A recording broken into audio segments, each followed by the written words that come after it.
That's right. Well, this gunman who had a rifle and multiple magazines inside of that mall was shot and killed by that 22-year-old Indiana man who's now being hailed as a hero. It was a very, very fast response, but I'm going to tell you, the real hero of the day is the citizen that was lawfully carrying a firearm in that food court and was able to stop this shooter almost as soon as he began. All right, guys, so once again, we got to talk about how the left has lost their minds. They have lost their minds, guys. Okay, these people are zombies. They're incapable of critical thought, right? They're incapable of it. And this story right here proves it, okay?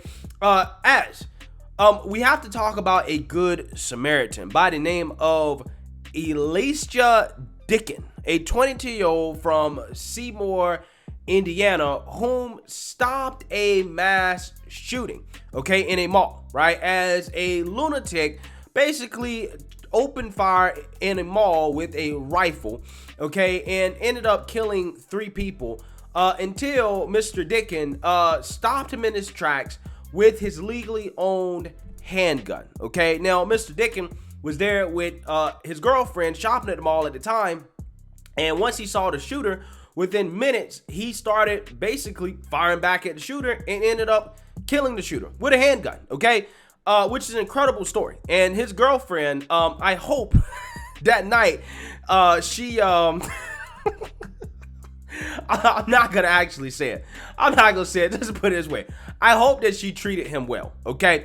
However, the mainstream liberal media and blue check Twitter is not treating this Good Samaritan well, as apparently they have a problem with this hero being labeled a hero and a Good Samaritan, and I want to talk about that today, as this is absolute insanity. And once again, just like the story that I covered yesterday with the single mom who almost lost her life and her kids almost lost their lives as well too, to a maniac, and then BLM goes out here and protests and celebrates the life of the maniac who almost killed a single mother. Yeah, both of these stories show that these people simply are unable to think critically, okay? They are zombies that are just concerned about a narrative, okay? But before I get into that, we have to have a quick word and a thank you from the sponsor of our video today, Noble Gold. Now, with inflation at 8.6% and climbing, you're gonna need some help to get back to financial safety. Call them, and Noble Gold's experts will share their knowledge of gold IRAs so you won't have to worry about a thing. And if you're quick, they're giving away an incredible 1/10 ounce American Eagle gold proof coin with every qualifying IRA or 401k rollover. You can't go wrong with gold.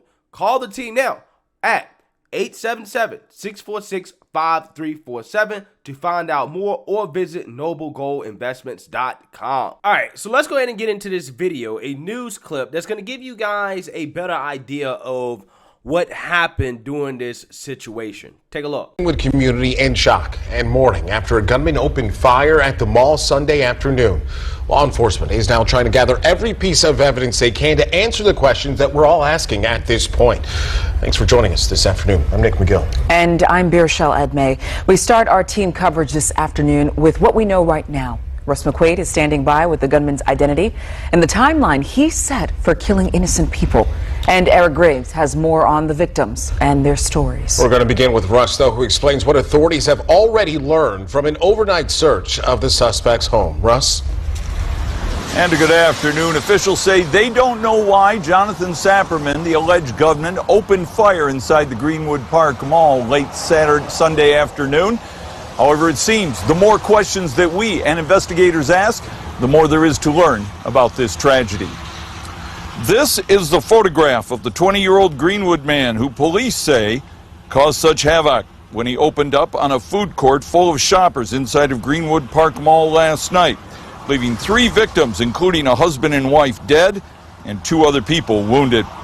When investigators raided his nearby apartment early this morning, they found he left the oven turned on with a laptop computer and a butane bottle inside. That could have been an explosive situation.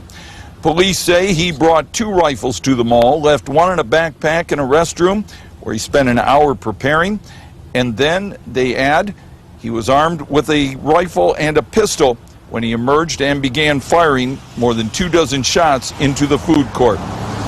Officials say Saperman quit his warehouse job in May, has been told by the family that he was being evicted from his apartment and didn't have a car, so he presumably walked to the mall from his nearby apartment. Right now we have no motive. His family members that we spoke to, they were just as surprised as everyone else was. They said there were no indicators that he was violent or unstable. And Chief Alisyn described Elisha Dicken, and he's the 22-year-old man from Seymour who fired back. He said Dicken's actions were nothing less than heroic, as Dicken, with his legally owned handgun, opened fire from more than 30 feet away and took down the suspect. Live outside of Greenwood Park Mall, Russ McQuaid, Fox 59 News. Yeah, so in a sane world, guys, you would think that once the mainstream liberal media picks up on this story, they're going to shower the hero, the Good Samaritan that saved maybe, dozens of lives, if not more. You think they would shower that person with praise, okay? However, because we don't live in a sane world, we live in upside down cuckoo for Cocoa Puffs world, that is not what some in the mainstream media are doing, as CNN actually refused to praise the Good Samaritan that saved people's lives in this absolutely unbelievable reaction to this mass shooting. Take a look. So last hour, the mayor of Greenwood, Indiana, praised what he called the heroism of a Good Samaritan as we learn new details from police about yesterday's mass shooting at that mall in an Indianapolis suburb. 3 people were killed, among them a husband and wife having dinner. Police say the shooter emerged from a food court bathroom and just started unloading the rifle there when a 22-year-old who was lawfully armed intervened. At 5:57 p.m., the shooter was confronted by our Good Samaritan, who I will identify in just a moment. The Good Samaritan was armed with a pistol and engaged the shooter as he stood outside the restroom area firing into the food court.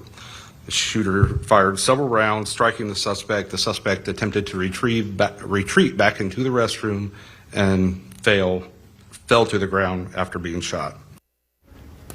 Police said that the gunman had a high-capacity magazine and had this bystander not intervened when he did so quickly, more people could have been killed. I mean, but are we all supposed to rely on an armed 22-year-old in Shouldn't the food have court? to. We shouldn't have to. Shouldn't have to.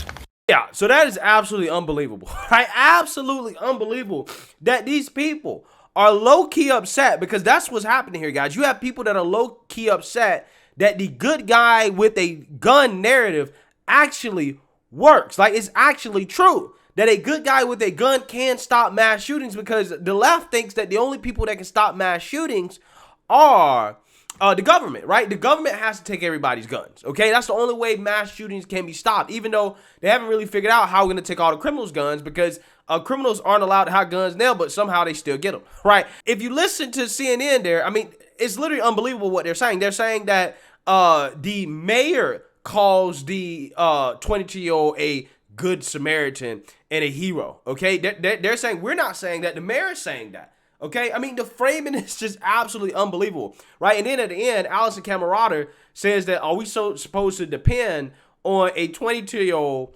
with a gun? Are we supposed to depend on a good guy with a gun? And I'm like, yeah, that's exactly what you're supposed to do in a free society where law-abiding citizens that have the right to keep and bear arms protect each other. They protect other law-abiding citizens. I mean, who else are you going to depend on?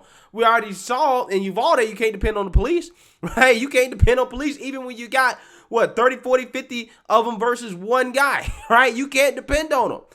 So again, these people are seething at the mouth. They're pissed that the good guy with a gun actually stopped a mass shooting, because it goes against government confiscation of guns, which is what they want. And some of these blue check liberals have gone as far as to basically try to invoke the Bible, right? And to get mad at people using the term Good Samaritan to describe this hero, right? This Good Samaritan, because that's exactly what he is. As Justin Kolar says, the term, quote, Good Samaritan came from a Bible passage of a man from Samaria who stopped on the side of the road to help a man who was injured. and ignore it. I can't believe we live in a world where the term can equally apply to someone killing someone. My God. Well, I mean, that's true about the Good Samaritan story. However, I think when people use that term, what they mean is that somebody who does a good deed. Okay, that's what people mean. It's not a exact analogy, right? Okay, it's just simply supposed to mean somebody who does a good deed, right? This guy, John Fogelsang, says the Good Samaritan paid for an unknown immigrant's health care out of pocket. The Good Samaritan did not shoot anyone. Jesus was not a fan of killing for any reason, including self-defense. But if these homosexuals had ever read the Bible, they couldn't support the GOP or the NRA. Now, this tweet really blows my mind because this guy is clearly the one who has not read the Bible. And this is why I love when liberals try to use the Bible against people on the right, because again, it shows that they're actually ones that are ignorant, as there are multiple passages in the Bible that support the idea that this Good Samaritan was actually doing God's work when he smoked this maniac trying to commit this mass shooting. As Exodus 21:12 says, quote, whoever strikes a man so that he dies shall be put to death. Clearly in that situation, again, the Good Samaritan was doing God's work, right? Genesis 9:6 says, quote, whoever sheds the blood of man, by man shall his blood be shed, for God made man in his own image. Clearly, what the Bible is talking about here is capital punishment, okay? Which is what happened to this maniac, capital punishment. Again, this Good Samaritan was in fact doing the Lord's work, despite what these left-wing liberals are trying to say, right? Try to use the Bible against people who are pro-Second Amendment. But again, it's these people who are the ones that actually don't know what's in the Bible. Because this person says, Jesus was not a fan of killing for any reason, including self-defense. Again, he must not have read Luke 22:36, in which Jesus tells his remaining disciples to basically sell all of your stuff and get a sword, right? If you don't have a sword. Well, why is that? Because he knew that his disciples would be persecuted, right? He knew his disciples would be threatened and they would need to defend themselves. Why would Jesus tell them to get a sword if he wasn't for self-defense? Again, this guy clearly has not read one page in the Bible, but he's trying to lecture other people about what's in the Bible. Again, it blows my mind. It blows my mind, okay? Because I think that Jesus probably would have been pro-Second Amendment, to be quite honest with you, because the Second Amendment is about self-defense, which I think it is clear that Jesus was for his followers using lethal self-defense. Probably not when it comes to petty stuff. That's why Jesus said turn the cheek in Matthew 5:39. But when it comes to somebody that's trying to take the life of other innocent people or trying to take your life, I'm pretty sure Jesus would have been totally fine with you picking up the sword, right, and defending yourself, which the modern day version of that would be getting a gun, a firearm, and defending yourself, okay? I'm pretty sure he'd been totally fine with that. This guy says, before everyone gets rock hard about the Good Samaritan, ask yourself if you really want your mall experience to be like the Wild effing West. Wow, these people are insane. They're delusional. They're more mad about the fact that a good guy with a gun stopped a mass shooting than they are at the mass shooter for trying to commit the mass shooting, right? Again, it really blows my mind. These people are so concerned about their narrative. They're so concerned about their authoritarianism and wanting to take everybody's guns, right? That when they see a situation that clearly supports the Second Amendment and our right to self-defense, they get mad about it, despite the fact that this was objectively a good act. This guy should be praised. If we built statues of people who killed mass shooters, right, and stopped mass shootings instead of criminals, I think our society will be a lot more sane. I think that we will have less mass shootings because it will be a daily reminder of what happens when you try to commit a mass shooting. That a law-abiding citizen that is armed will smoke you, right? They're not going to wait for the police to arrive so that you can give up and be taken alive. No, you're going to die, right? You're going to get smoked on the spot. Okay, if we started to push that more, if we praise people who were actually heroes, who took out these mass shooters, who saved people's lives, again, I think we will have less of these mass shootings. But again, we only can get that if we live in a sane society, which it seems like at this point we don't. But let me know what you guys think. Make sure you like, comment, and subscribe. Most importantly, share a Black conservative perspective. Peace.